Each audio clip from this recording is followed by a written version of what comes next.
Hello and welcome to Waltrip Unfiltered. It's my podcast. We've returned to our beautiful, plush Fox studios here in Charlotte, North Carolina. And man, am I excited about today's show. Tim Duggar, country music singer, songwriter, and NASCAR fan. A guy that you're just going to absolutely love. He's going to join me on the podcast. We're going to take questions from the listeners and ask Tim to answer those questions because I'm telling you, he's as big of a NASCAR fan as he is a country music singer. He really gets it. So we're going to dig into what's happening in NASCAR today, maybe some changes he'd like to see on the schedule, what he thinks about the single lug nut rule. Are we kidding? Seriously, everybody? We really care? Like, they're going to take off one instead of five really fast. Zzz, zzz. Don't waste your time worrying about it. It's going to be fine. It's going to be awesome. Anyway, some of the things that happen on the internet get on my nerves. That's one of them. But, I respect and appreciate most people's opinion. As long as you're nice, I'll answer you. And my opinion about the lug nut is, I think it's going to probably match right up with Tim Duggar's. On a serious note, though, there's a lot of talk in the sports world about events being canceled and how we're going to move forward dealing with the coronavirus. And this is obviously something that is very serious. And my opinion on this subject is very simple. It's better to err on the side of being conservative. Be careful. Do whatever you can to avoid the spread of the virus.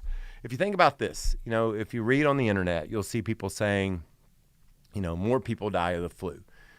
That's true. I get it. But this just started. We have no idea the scope of it. We don't know where it's going to go to. We don't know how we're going to contain it. So listen, educate yourself, and don't judge when people close arenas or say we're not going to have any fans at sporting events. We're at the beginning. We have to understand what all is going to become of the coronavirus and how we're going to contain it. If the president who spoke last night says wash your hands, if whoever gives you direction and insight and it makes sense, do it, because it'll make us all safer. Let's err on the side of safety, and if we were wrong later on, we'll still all be alive and we can still watch more sporting events together that have fans in the stands. So just respect people that are smart, have the knowledge, the information that we don't have before casting judgment. That's where I stand on that. The race this past weekend in Phoenix, so many people were so happy. It was just incredible how much better it was than last fall for everybody but Denny Hamlin. He won last fall and he crashed in the spring, so he didn't like it any better. But the racing, the action, they wanted the drivers wanted tires that wear, and they want tires that fall off. Goodyear's so smart. They can do anything you ask them to do. They want to build the best tires in the world, so they'll build you a tire that'll run 500 miles if you want them to. But that's not what NASCAR needs. They need tires that wear and that fall off, and the drivers have to make decisions on how hard they run. The crews have to make decisions on when they change those tires. So obviously, NASCAR, the drivers, the teams put Goodyear to task. They said, we want tires that wear. And damn, they didn't just deliver again. Awesome job by Goodyear. Awesome job by NASCAR and the teams to have the lower downforce rules there in Phoenix, because there was a lot of slipping and sliding and a lot of great action. One of the highlights to me, obviously, was the fact that Joey Logano was able to win when it looked like Kevin Harvick was a little faster. That was entertaining at the end. And then the job that Tyler Reddick did, racing up toward the front. That's going to be a story. It's going to be fun to watch all year long. It's Tyler Reddick and the rookies. And don't forget, we talked about the big three from the Xfinity Series moving up to the Cup, and I know they're going to be successful. But don't count out John Hunter Nemechek. He had a solid run. He's been really good in these first few races. Not the results he's looking for, but he's going to be a contender for the Rookie of the Year as well. So a lot of fun in Arizona. I enjoyed it much. The West Coast swing was a success, I believe. And now we're back on the East Coast. Hopefully the weather cooperates in Atlanta. We can go racing again on that high-speed, mile-and-a-half, slippery racetrack that the drivers enjoy so much. So thanks for tuning in. We're going to have a fun show. Like I said, Let's go over to the hotline where Tim Duggar is standing by. Hey, Tim, man, let's have some fun today. What do you say? Good man. Thanks for having me on here. I've been wanting to do this for a while, so thank you. Yeah, I wanted you to come over here, but it's early in the season, and we quite frankly, we wanted to test out our technology. We wanted to test out this Skype thing, and I wanted to have a friend that would understand if it got all messed up. And so I picked you, and I know you've been in the studio today and working on your music, and that's cool too. Yeah, we actually have a new song coming out uh here soon in the next week or so, and then the EP coming out next month. But we're already working on the back half of the next EP. So they kind of do singles now, and then so we've dropped a song a month. So as soon as this EP comes out next month, we'll be kind of ready to start dropping even more music. So it's cool to have the ball rolling that way and finally getting some music out. Yeah, let's just throw out there the 6-song EP is "Signs of a Good Time," and I think is it April 20th that that'll come out for everybody. I think it's April 24th. Ah, okay. But yeah, I'm looking forward to it. I've not had an EP out since 2015, so I it's been kind of a long time coming, and been writing and kind of putting it all into work. But we're kind of wide open at Curb now, and really getting stuff going. So it's an exciting time. Well, you talked about Curb Records, and our friend Mike Curb hosted a party that you sang at, and you told the NASCAR industry about your new EP. Mike got up and spoke, and you sang some songs.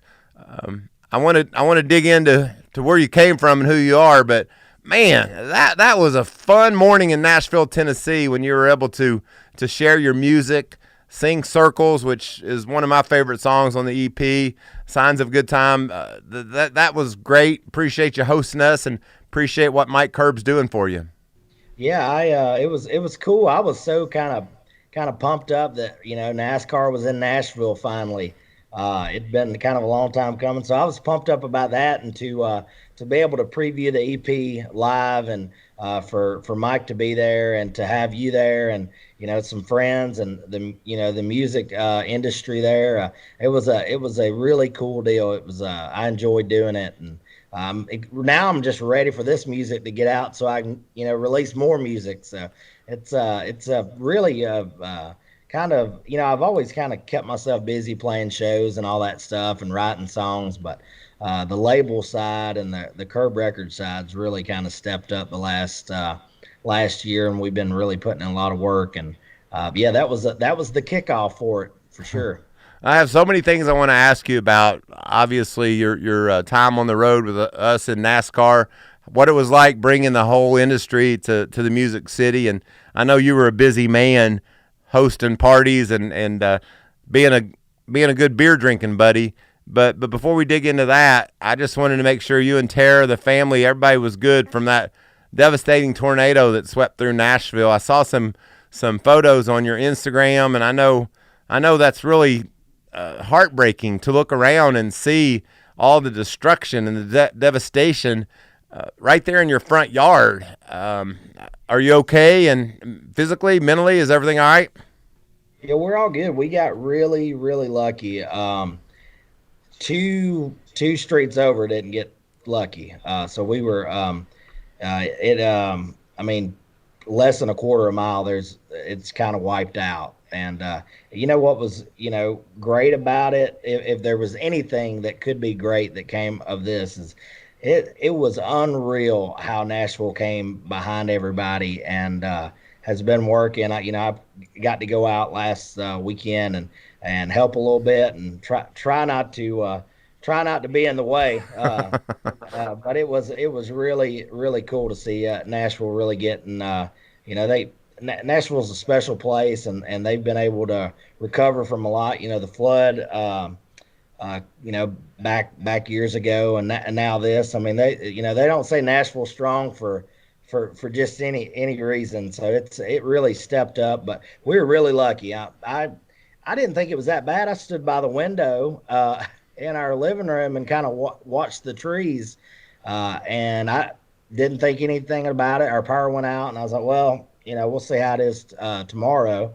And waking up and seeing how bad it was, and all over Middle Tennessee was heartbreaking. And but the one positive thing, people was really came behind and helped clean up and donate, and it's been really cool to be a little bit have a little part of that at least. Yeah, pitching in your helping hand. My brother's right down the road in Franklin. He said they were blessed as well. Didn't have any major damage there, but glad you made it through that.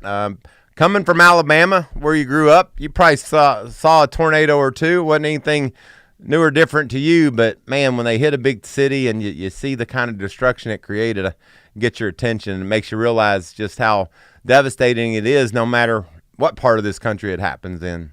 Yeah, it was a bad deal. Those it's you see the warnings and you say, oh, a tornado or this, and you kind of don't take it serious enough. I don't think so.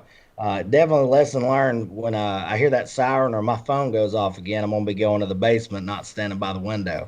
Yeah, that probably wasn't a good place to be, buddy. No, no. So, Lord looked after us. Right on.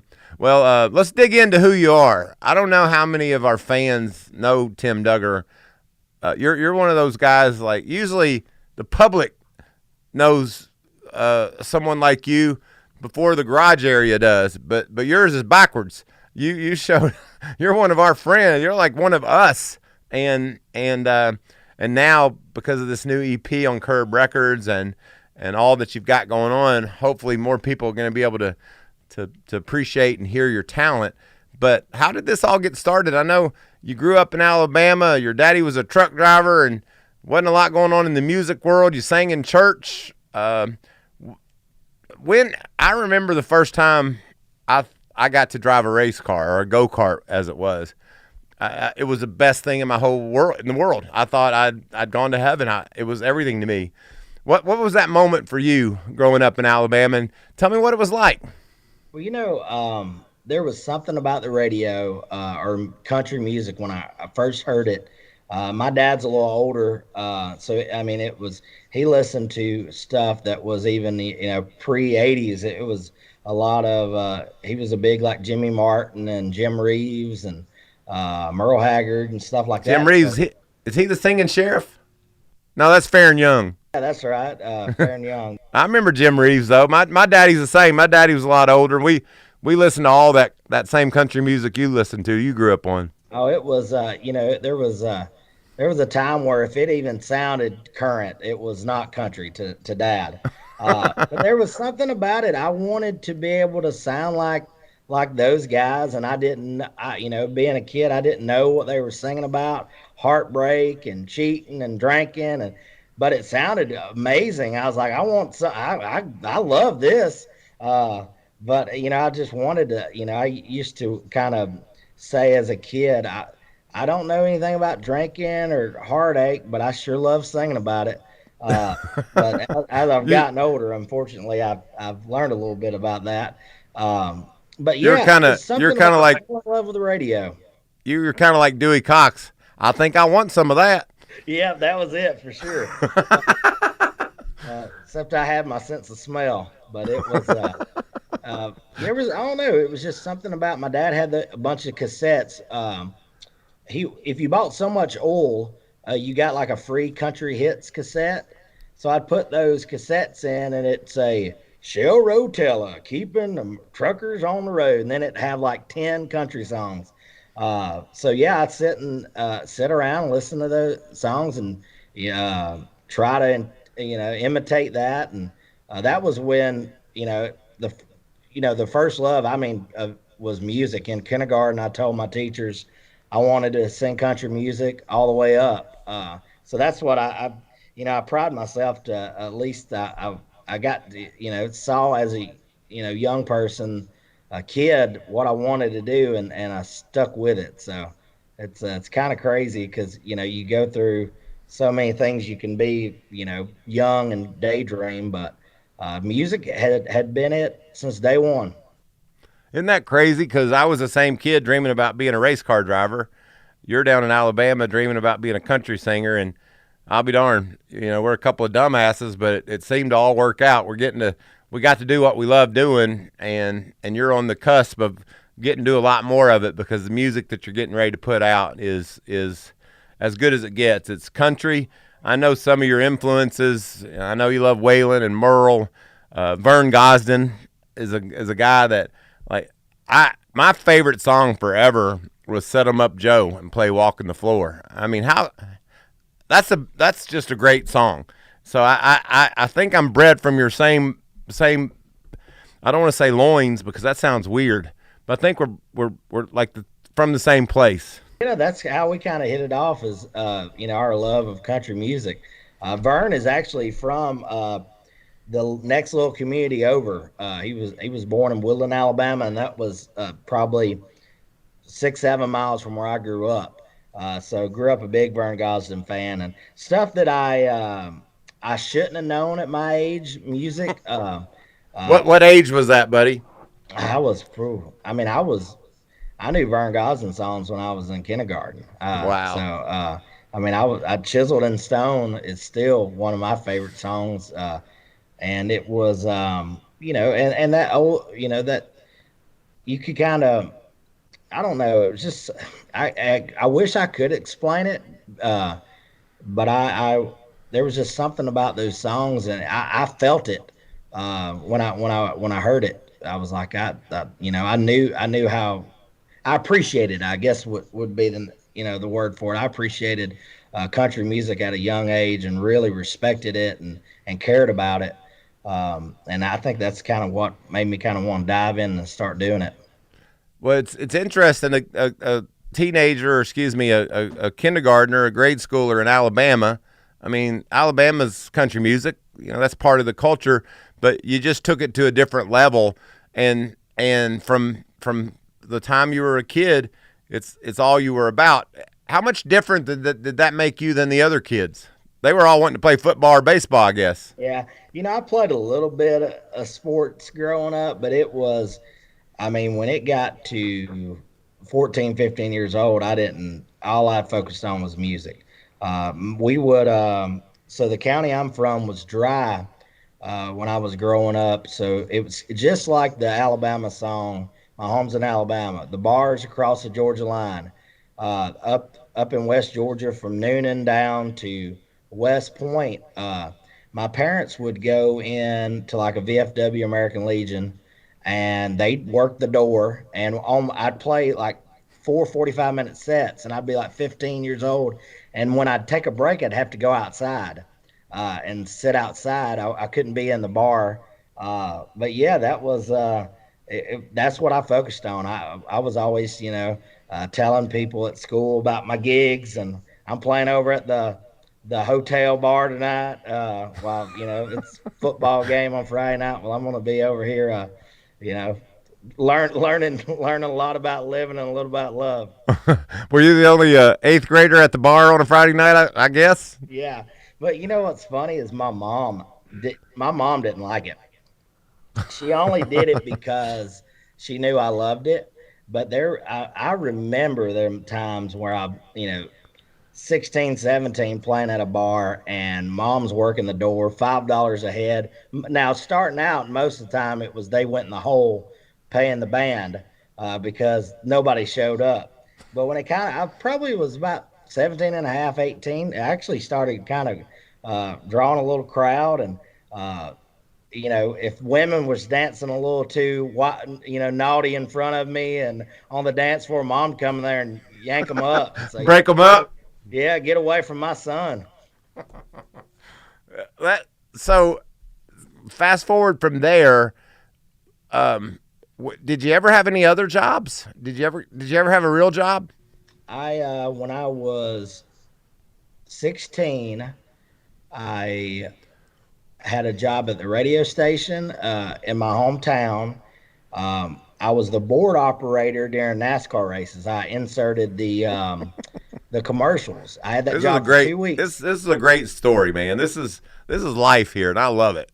I got fired because I'd come in early and I'd do the playlist and I'd try to try to play what songs I thought should be played. And um, so when the owner heard about that I'd been doing that, he called me in and he's like, this is you're supposed to do this and not everything else. And he's like, if you're gonna make it in the radio business, you gotta listen to me. I've been in this long time. I was like, well, I want to be on the radio. I want you to be playing my songs. I don't think I want to be this guy. So yeah, he let me go, and I had a debt that I had to pay. That's why I got that job. I had bought a girlfriend of mine a guitar, financed it, and I didn't have any gigs that was paying any money. How does a 16-year-old get financing? Well, I gave the guy. I had I'd made like $100, and so I put $100 down on the guitar. I was going to pay $25 a week. So I got that job at the radio station. I got a job at a place called Gidney's in Roanoke, Alabama. It was a restaurant and washing dishes. And between getting fired from the radio station and dropping all the salad bowls on a Sunday during the church rush, I figured out that I better just stick to music and Yeah. really focus and try to figure this out. So that was it. Got fired from both of them. I just, my heart wasn't in them, and I wanted. While I was washing dishes, I was singing, and while I was at that radio station, I was wanting to be singing. So yeah, I just decided I'd just focus on that. Our stories are so parallel because my first job that I got, my first real job, was at Wendy's, and I worked there for 2 weeks. And I started just taking out the trash and washing dishes like you was, but they could see my desire to move up was so great that I got to be a cook, and so I was cooking and cutting tomatoes and lettuce. And one evening, I cut this finger. I can still feel where it got cut. I cut this finger on the tomato slicer, and I said, I quit. This place is way too dangerous for me. So I got out of there, and that was really the last full regular job I had. I was a Pepsi man for a while because my dad, he was a manager at Pepsi, so he kind of let me work there and hang around. But like you, all I wanted to do was race a car, and that's how it all turned out for me. My influences were Darrell Waltrip, Dale Earnhardt, and Richard Petty. Those were the three people on this earth that I don't know what I'd have turned into if it weren't for those three guys. And I know you're a NASCAR fan, and when you were a kid, you were a big Dale fan too. Yeah, you kind of go for who your dad's going for. And my dad, he'd sit on the couch every Sunday, Saturday, all weekend pretty much. Um, and he was a Dale Earnhardt fan, RCR fan.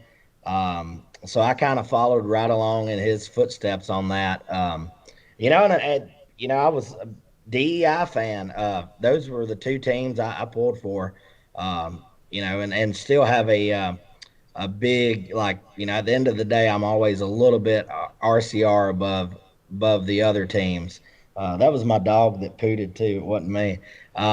We have no sense of smell over here, Tim. Very good. He's Waylon's laying here listening in on us. But yeah, big race fan. I really didn't get to go to many races live when I was a kid till I could figure out how to drive. That's when I got to go to races. My parents didn't really take me.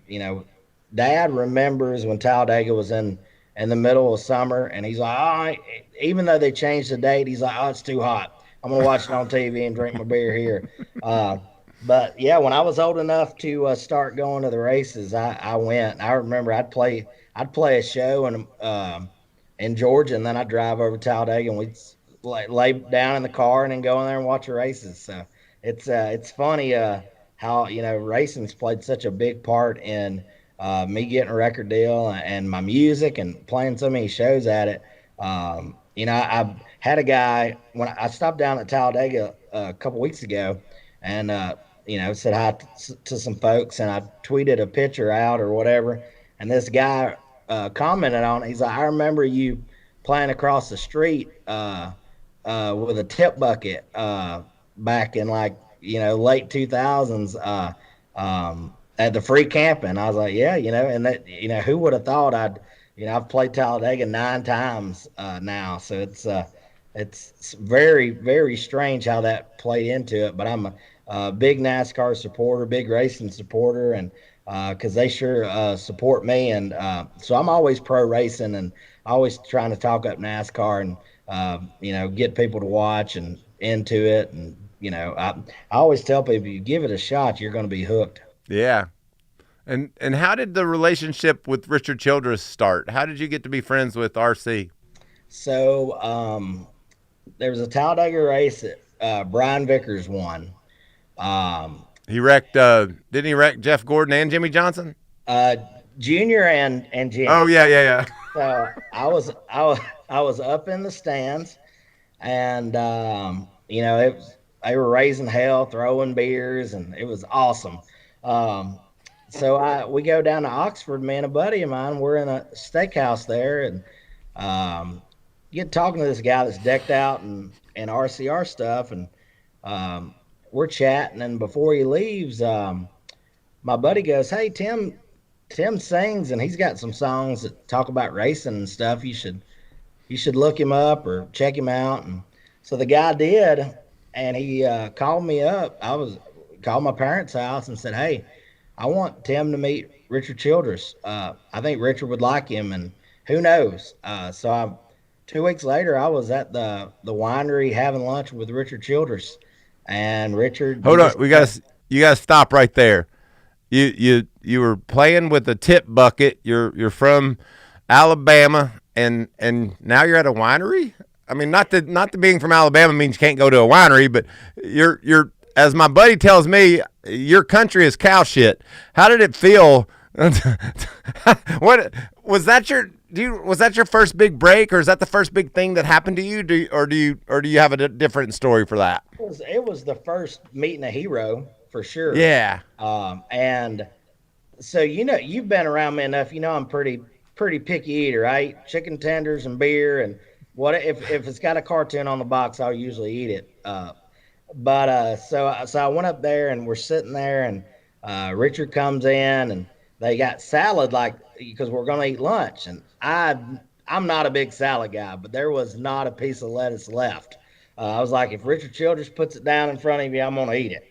I was not being picky that day, but it was so he's like, I want you to meet my grandsons. Took me over to RCR and showed me around. And what year was this? This was probably 2000. I would say 2008, 2009, maybe 2009. And he said, "Have you ever played any races?" I was like, "Well, I've played the free camping for free." So he called up Atlanta, and he called Talladega, and that kind of started it all. I started playing those, and didn't know anybody in the sport except them. And I don't know. It was I had done that for probably about 2 years. Just playing like a very small handful of races, and I was playing the fan zone at Daytona when you won the truck race. Mm-hmm.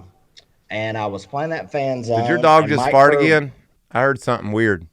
What's that? Did your dog just fart again? I heard something weird. Maybe he did. But I was playing that fan zone before the truck races when I met Mike Curb. He was down there, and he had heard me, and that kind of started the whole thing about getting a record deal. So yeah, if it wasn't for racing, it played a big part in it. It's crazy how that world kind of, and that's the reason I'm a legit fan of it. And that's what makes it even more special, because I grew up such a big fan of racing and NASCAR and everything. Well, you're a big fan of Waylon Jennings. Show everybody your arm, A, and then and B, what's your dog's name again? Waylon. Yeah. So when I think of Tim Duggar, I think of hard worker, and I'm not kissing your ass here. I'm just telling you, And the reason why I say that is it ain't come easy. You know, you talk about 10 years ago you met Richard Childress, you know, and you've been digging. You've been going to shows and working your butt off. You had a song, Beer on a Boat, which I thought was a hit. You know, that how many years ago was that? That was 2015. So, I mean, there's been so many moments along the way you thought, you know, all this hard work's going to pay off. And I know you're living a good life. You're happy. You're getting to go to races and do what you do. But when I watch you give a concert at a NASCAR race, you're sitting on a stool with your guitar. I don't know how many songs you know. It must be countless, because you can just sing anything anyone wants to hear as long as they want to hear it. My daughter, we were at the Bahamas the other day, and I was singing, you know, because I like to sing, you know that. But somebody come up and she said, this girl said, Macy, your daddy knows every song. And Macy said, no, he doesn't. He knows a few words to every song. But you literally know every song.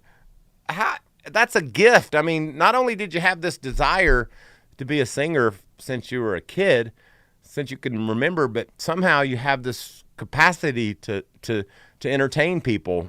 What do you think about that? I think I just play in clubs. You know, I there for probably 7-8 years. I'd play like, you know, start at 9 and play till 2 and never leave the stage. And I was dumb because I wouldn't let anybody else in the band sing. I'd sing, you know. What if they were better? You know, you can't let them sing. What if they're better? Exactly. That's the way I was. I'm not the best singer, but I got to keep it going. I'd get in my race car if I had one leg falling off or I had the flu. Like, what if somebody gets in it and goes faster than me? I can't chance that. That's right. That's right. I was like, well, I ain't gonna let these guys sing, so I better know a lot of songs. But I mean, there was times I'd go when I was working like the college bar circuit, and it'd be 7 nights straight. You know, 10 to 2, no break, never leaving the stage. And you better know a lot of songs or, you know, kind of, you know, I always like to I never used a set list or anything. I tell the band the first 3 songs and we're going to go from there. But yeah, I don't know. That's my favorite part of it. The songwriting I enjoy and the being in the studio I enjoy, but being on stage is a million times more important and more enjoyable for me than anything. I'd rather be playing live than any other part of the music. And when you started doing all that, there wasn't the you know, the cell phone with the words either. No, I see, you know, and I'm not hating, but you know, I'm not gonna have a phone up there reading off of it. You know, that's not you, is it?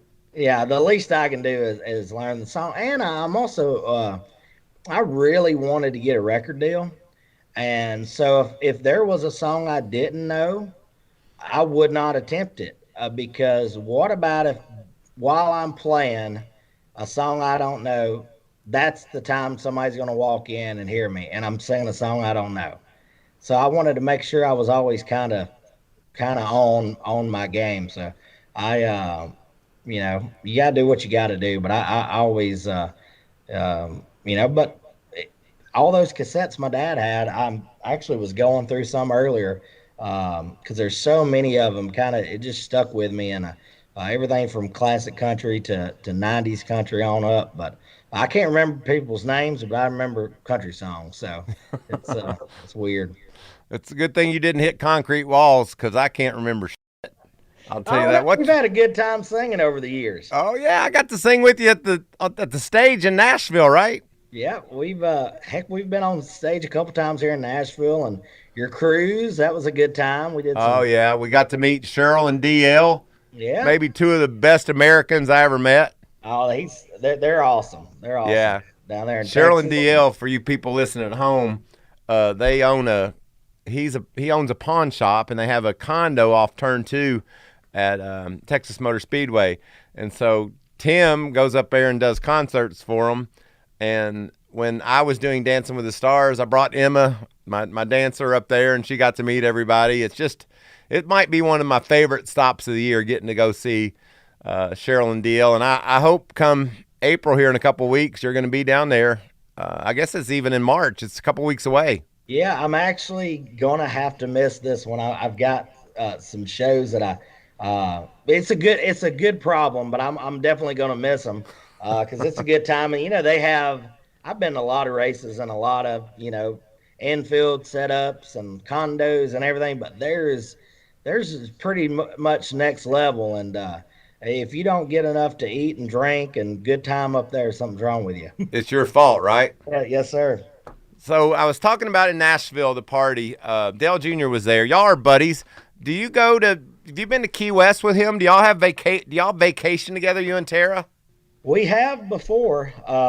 We've had some good times in Key West, and he'll even loosen up and do some singings if he's got enough beer in him. So we've done some karaoke and yeah, me and Dale met probably 6 years ago, and just kind of hit it off. And I think the world of him and Amy and Isla, and he's been, we've gotten real close over the years, and he's been a big supporter of mine and this new music. So it's again, grew up watching you race and watching him, and it's cool to have a legit friendship, because I consider y'all close friends, and it's that's the reason I always try to,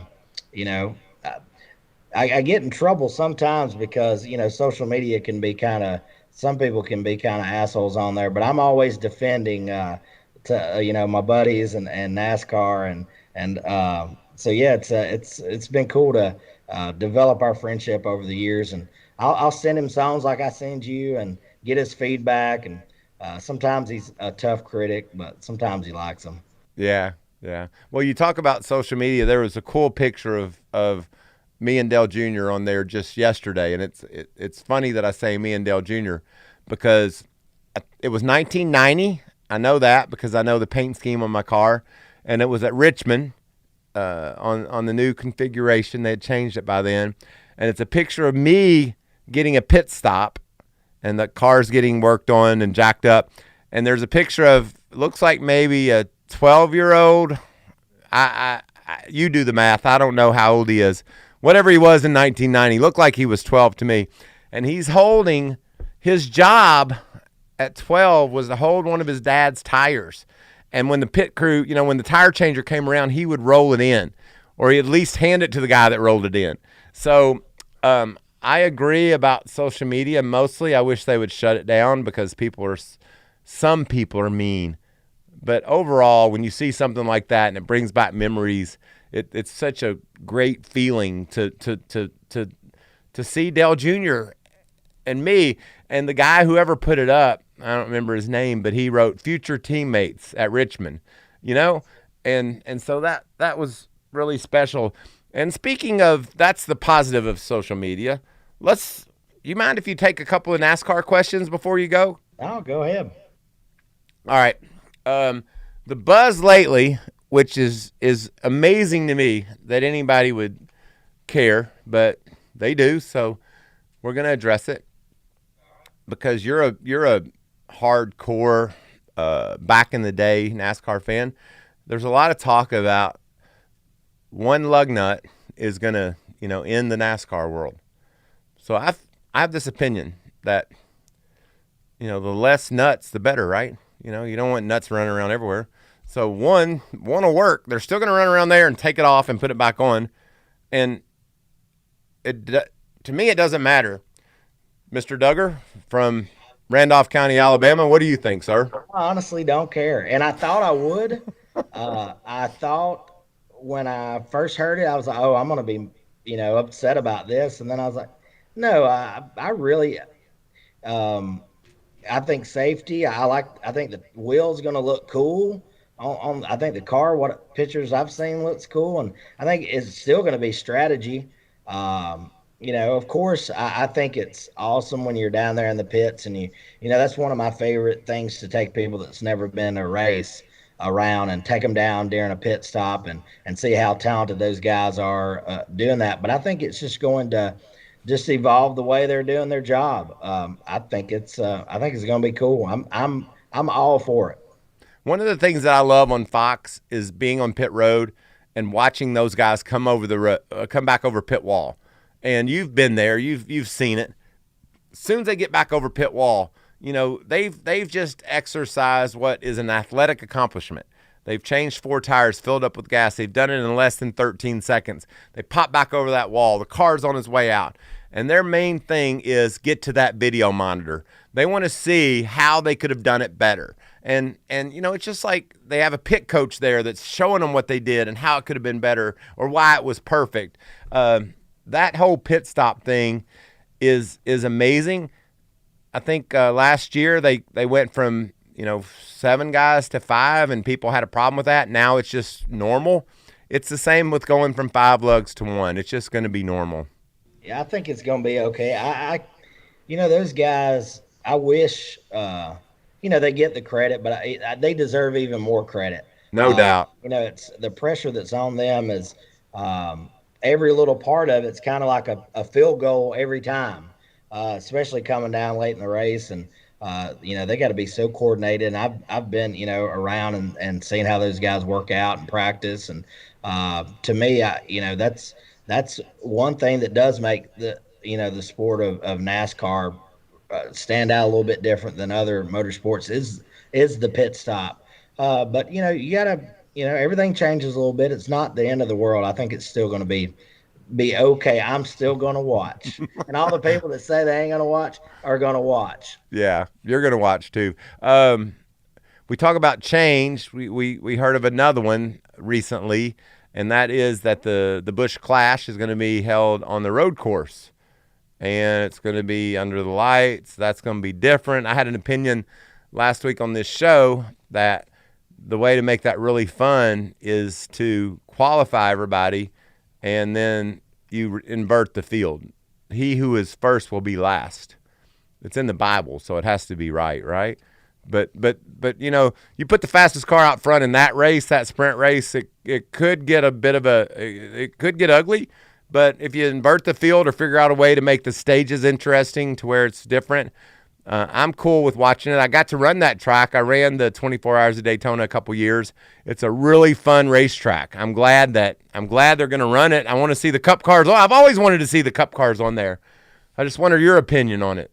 I'm going to miss the Clash because it kind of was the get together, let's watch it. Oh, this is what we might see next week. Kind of the hype, but I think it's going to be cool. It's not going to give away a lot for the 500. I think it's going to make it even more important. And the duels will be the first. Now I do wish they'd move the twin 125s back to the day. I did like them during the day on Thursday, but I think it's going to be cool. You're not going to know a lot of what to see in the big race, and so it's going to make it even more pressure on the duels and the 500.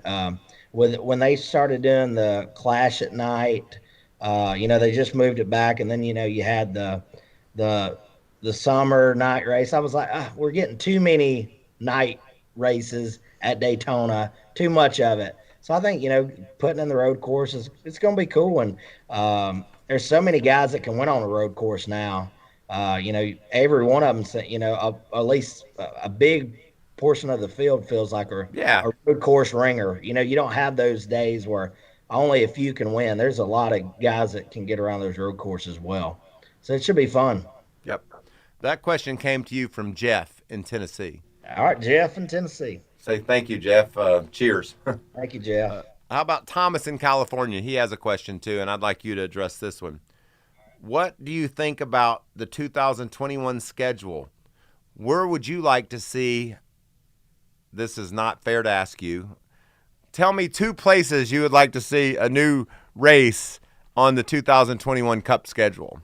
I would like to see Nashville Fairgrounds, of course. That's why I added another one, because Thomas from California only had one, but I know who I'm talking to. I'd like to see Iowa. Yeah? You know where I'd like to see? I'd like to see Moseport, Canadian Tire Motorsports Park in Canada, or Montreal.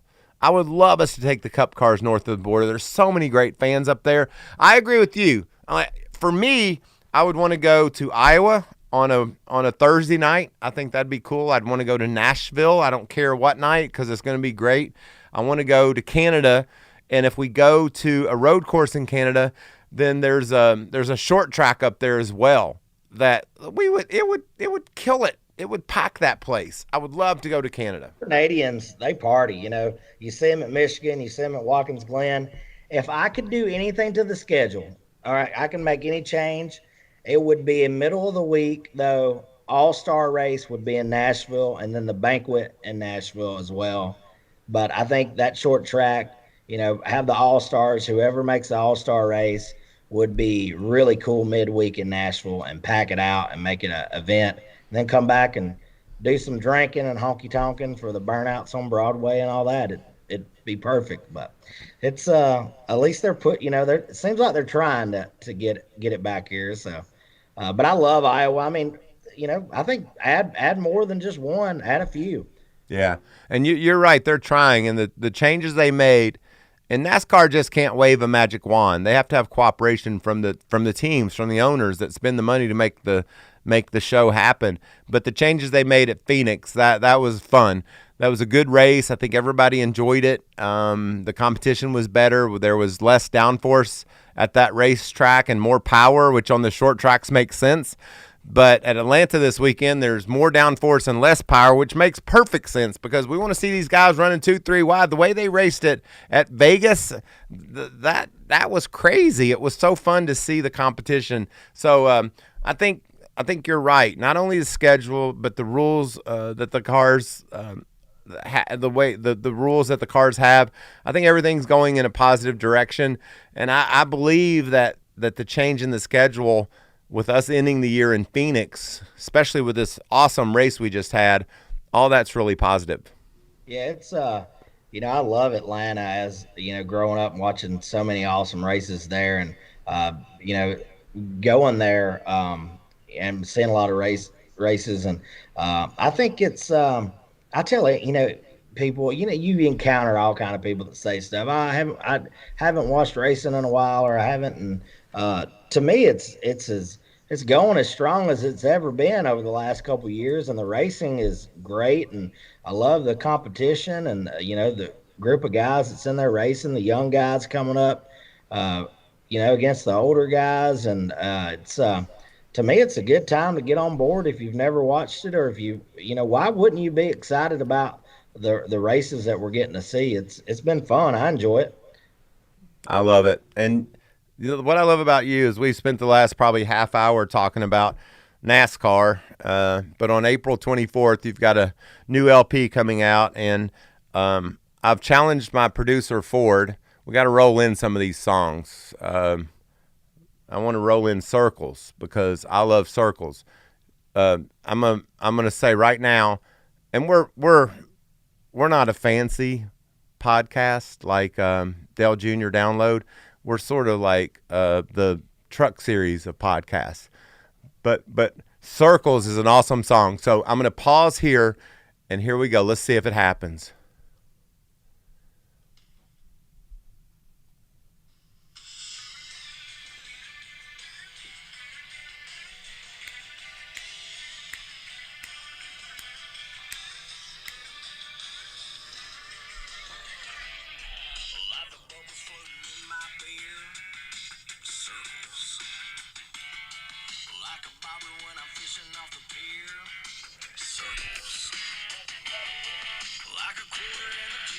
I got a beer if you want one.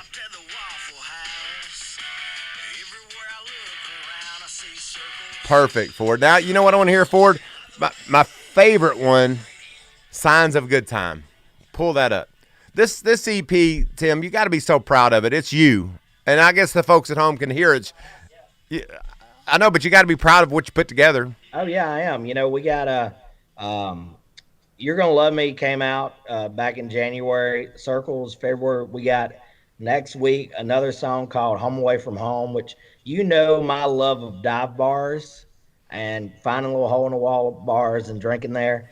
So we have a song about that, and then Signs of a Good Time and everything comes out next month, and it's the whole 6 songs.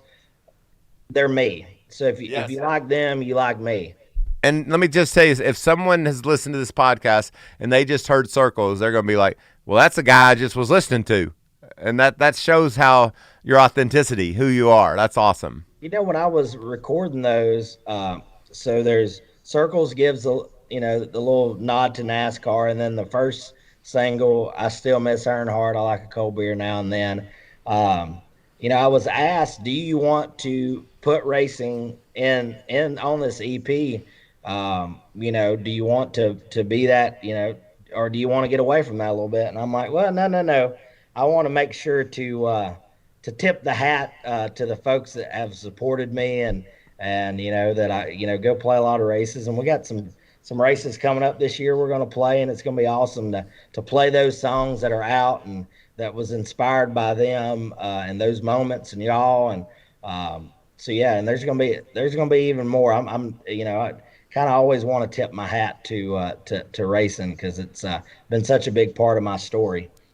And part of racing is a good team. You got to have a great team to win races. And I know Mike Curb and Curb Records is a big part of your team. And your album was produced by Brandon Hood. Tell me a little bit about Brandon and how your team came together to make this EP. So Brandon Hood he's worked under Dan Huff for that's kind of Dan Huff's been his teacher. And Dan Huff, if you Google him, you'd be really impressed with the stuff that Dan Huff's produced and play guitar on. He's actually playing a guitar on a song on the EP called "You Can't Leave Me Now." But me and Brandon wrote together. We got booked for a write and walked in, and we sit down. He's from a little town in Georgia, North Georgia, and we got to writing, and we wrote a song called "Whiskey Loves Me." And at the end of the write, he's like, "Hey man, if you ever need anybody to work with or want to work together and just really dive in, I'd love to work with you." And I would go ahead, yeah, maybe we'll write again. So I had the option to go with a well-known producer who's produced a lot of hits and has a really big relationship with Mike Curb and Curb Records. But I wanted my own guy. I didn't need somebody with a long list of credentials and all. I wanted somebody that was hungry for it like I am, that wanted to really get in there and work.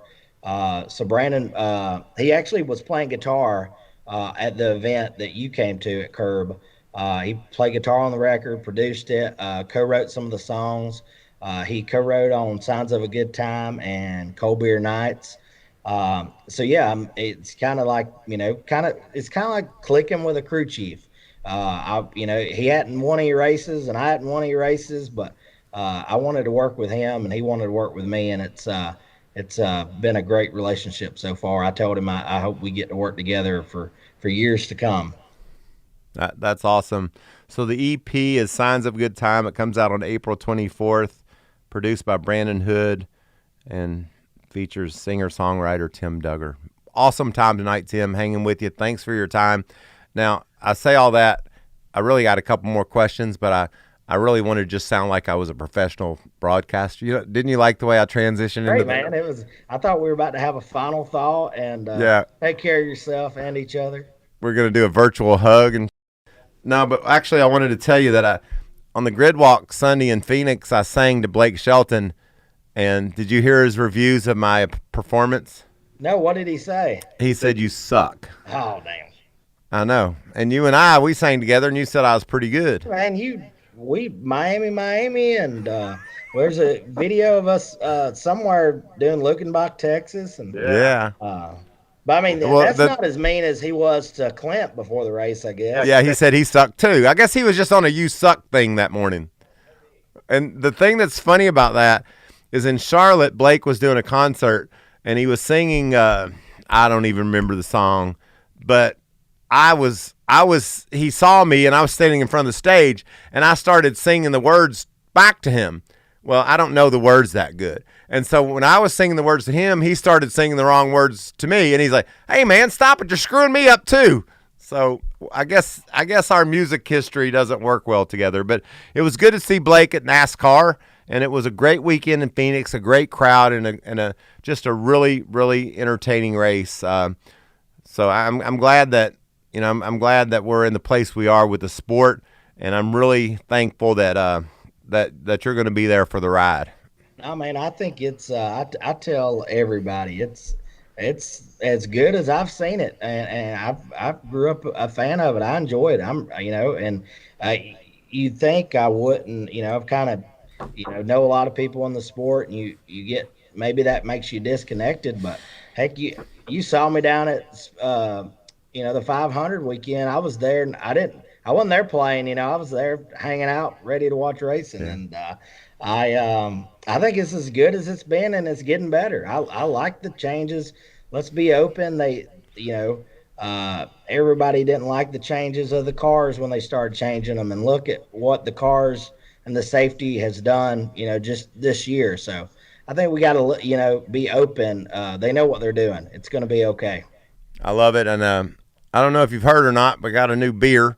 So next time you're at the races, we'll have a 2-time blonde. How about that? Yeah, I'm ready, man. I saw the post, and you told me a little bit about it when you were in Nashville, and me and beer, we get along pretty good. So I'm ready to try it, and I'm not going to just drink one. I'm going to probably drink like 12 of them. So yeah.